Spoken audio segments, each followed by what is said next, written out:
अरे की रोग ऐसन अरे धारा के गई।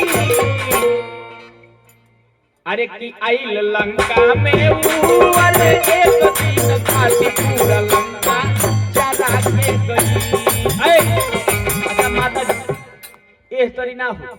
अरे आइल लंका में वो अरे एक दिन खाती पूरा लंका जला के गई।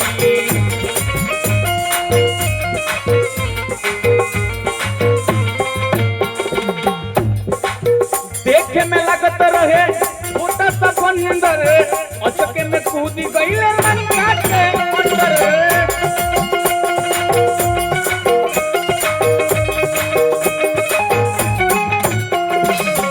देखे में लगत रहे छोटा सा बंदर अचके में कूद गई लंका के अंदर।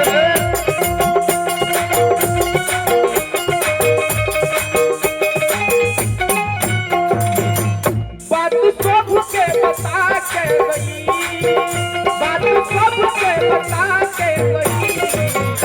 आइल लंका में वो अरे एक दिन खाती पूरा लंका जला के गई।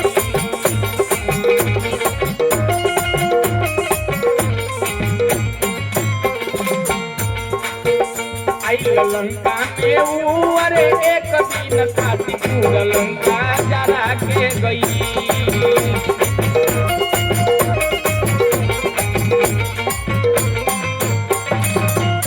एक बार प्रेम से बोले हनुमान जी महाराज की जय।